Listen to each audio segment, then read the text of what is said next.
In late February 2026, the Middle East entered one of the most dangerous moments in modern history. The United States and Israel launched a massive military operation against Iran, targeting missile bases, nuclear facilities, and military command centers. Within hours, explosions were reported in Tehran and several Iranian cities. Iran responded with missiles and drones across the region, attacking Israel and US bases in the Gulf. The region quickly moved to the edge of a full regional war. But what shocked analysts the most was something else. American officials suggested the war could be short. Some projections inside Washington suggested that the core military campaign against Iran could take 4 to 5 weeks if the United States committed full force. This is not a random number. It comes from years of Pentagon planning, simulations, and war gaming scenarios. Because if the United States ever decided to destroy Iran's military power quickly, the strategy would follow a very clear sequence. First, dominate the sky. Second, destroy Iran's missile and naval forces. Third, paralyze the country's military infrastructure. And finally, force the Iranian leadership into a position where continuing the war becomes impossible. So the real question is, what would that 4-week war actually look like? And how could the United States attempt to dismantle one of the largest militaries in the Middle East in just 1 month? To understand that, we have to start with the first step of every American war plan: air superiority. If the United States wants to defeat a country quickly, it always starts the same way: control the sky. The first week of a war with Iran would likely focus on destroying the country's air defense systems, radar networks, and command centers. Without these systems, Iran would lose the ability to protect its military bases, and that would open the door for thousands of airstrikes. According to defense analysts and recent reports, the current US strategy already focuses on massive air power to overwhelm Iranian defenses. In fact, some officials say the campaign could involve more air power than shock and awe invasions of Iraq in 2003. That means hundreds of aircraft operating together. The United States has already deployed major military assets to the region: carrier strike groups, stealth bombers, and advanced fighter jets. This buildup is the largest US military deployment to the Middle East since the Iraq War. From aircraft carriers in the Persian Gulf and the Arabian Sea, American jets could launch waves of attacks day and night. Stealth aircraft like the F-35 and B-2 bombers would likely strike the most heavily protected targets first. These targets include long-range radar systems, surface-to-air missile batteries, air defense command centers, military communication networks. Once these systems are destroyed, Iranian air defenses becomes blind, and that's exactly what modern American war strategy aims for. Recent strikes already show how this strategy works. Joint US and Israeli attacks targeted Iran's ballistic missile infrastructure, radar installations, and leadership facilities in the opening phase of the campaign. At the same time, intelligence operations also play a major role. In previous operations, covert teams and drones were used to sabotage missile launchers and disable defenses even before the airstrike began. This combination of air power, cyber attacks, and covert operations is designed to create chaos inside Iran's military command, and as a result, this could be dramatic. Recent military reports suggest Iranian missile launches dropped sharply after US strikes destroyed launch sites and drone infrastructure. Some estimates say ballistic missile launches dropped over 80%. Drone attacks dropped by more than 70%. Once this stage is complete, the battlefield changes completely. Because without air defenses, Iran becomes extremely vulnerable. American aircraft could operate almost freely above Iranian territory, and that's when the second phase of the war would begin.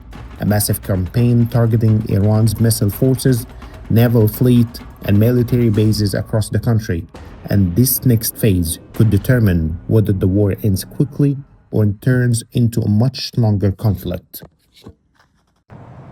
If the first week of the war is about controlling the sky, the second week would focus on destroying Iran's most dangerous weapon, its missile forces. For decades, Iran has built one of the largest ballistic missile arsenals in the Middle East. These missiles are designed to hit US bases, Gulf oil infrastructure, and cities across Israel and the region. In fact, during the first days of the current war, Iran launched hundreds of ballistic missiles and more than 2,000 drones toward targets across the Middle East. This missile capability is Iran's main strategy to deter the United States because Iran knows it cannot match American air power, and instead, its military relies on large missile barrages to overwhelm defenses and cause damage across the region. But destroying these missiles is also one of the top priorities in the American war plan. According to Pentagon briefings, US forces are actively targeting and eliminating Iran's ballistic missile systems to stop them from threatening American forces and regional allies. And the strategy is already showing result. Just a few days into the war, US officials reported that Iranian missile launches dropped by nearly 86%, while drone attacks dropped by more than 70% after key launch sites were destroyed. So how does the United States actually destroy these systems? The answer is intelligence. Iran hides many of its missiles inside underground bases known as missile cities. These are networks of tunnels curved into mountains where missiles can be launched from hidden platforms. To destroy them, American and Israeli forces target the entrance of those underground bunkers, the launch pads, and the transport vehicles that move missiles across the country. At the same time, drones, satellites, and cyber operations help track mobile launchers before they fire. Once a launcher is detected, aircraft or cruise missiles strike it within minutes. The goal is simple: destroy the missile before it launches. But the campaign does not stop on land. Iran's naval forces are also part of the missile threat. Many Iranian warships carry anti-ship missiles designed to attack American aircraft carriers in the Persian Gulf. That's why US naval forces are also hunting Iranian ships across the region. In one of the most dramatic moments of the war so far, an American submarine sank an Iranian naval frigate with a torpedo in the Indian Ocean, marking the first such US naval strike in decades. This shows how wide the battlefield has become, from underground missile bunkers to hidden launch vehicles to Iranian warships at sea. Every part of Iran's strike capability is being targeted, because once Iran loses the ability to launch missiles, its power to threaten American forces and regional allies begins to collapse, and that sets the stage for the next phase of the war, a massive campaign designed to cripple Iran's military infrastructure, leadership networks, and war-fighting capability across the entire country. And if that phase succeeds, the war could move much closer to its final outcome. By the third week of the war, the battlefield would look very different.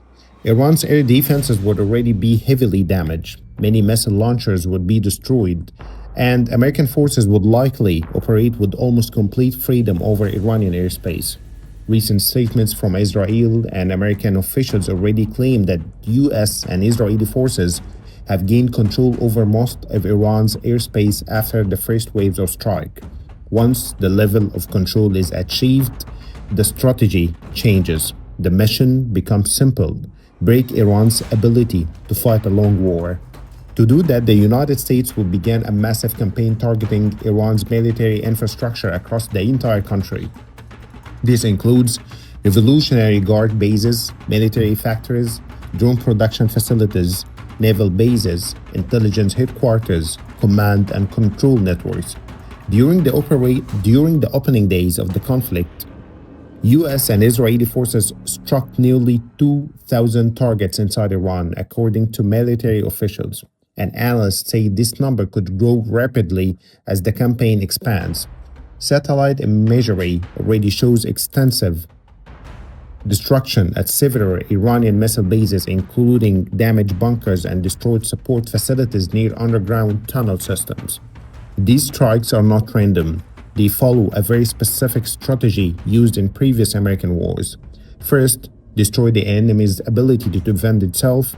Second, destroy its ability to strike back. And finally, destroy its ability to organize and coordinate its military forces.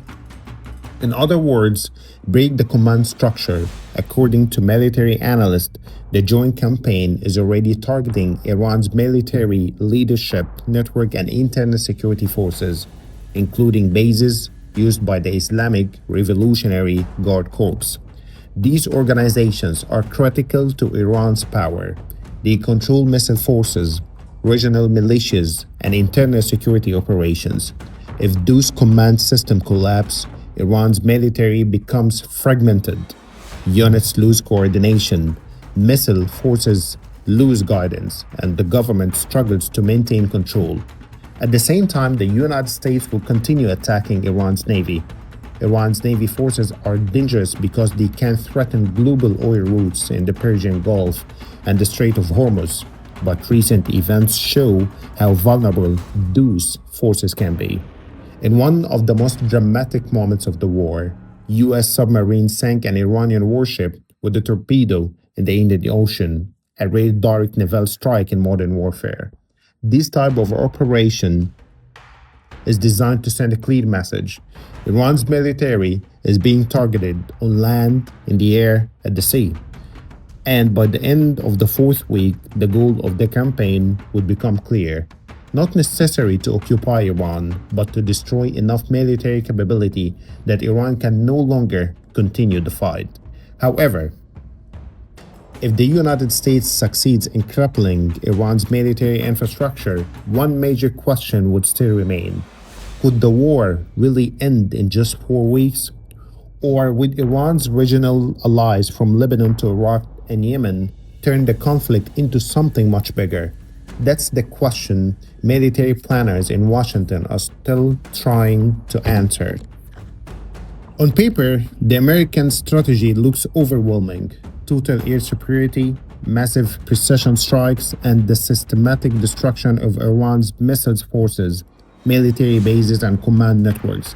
If everything goes according to plan, the United States could cripple Iran's military power in a matter of weeks. But wars rarely go exactly as planned. Iran still has powerful tools that could expand the conflict far beyond its borders. Allies and proxy forces across the Middle East, from militias in Iraq to fighters in Lebanon and Yemen. Any of them could open new battlefronts against the United States and its allies. And that could quickly turn a 4 week campaign into something much longer and far more dangerous. Because history has shown one simple truth. Starting a war can be fast, but ending it's much harder. The real question now is not just whether the United States can defeat Iran's military. The real question is whether the region can survive what comes next. And here's the question for you. If you have the authority to make a decision in this war, what would it be? I'm waiting for your answers in the comments.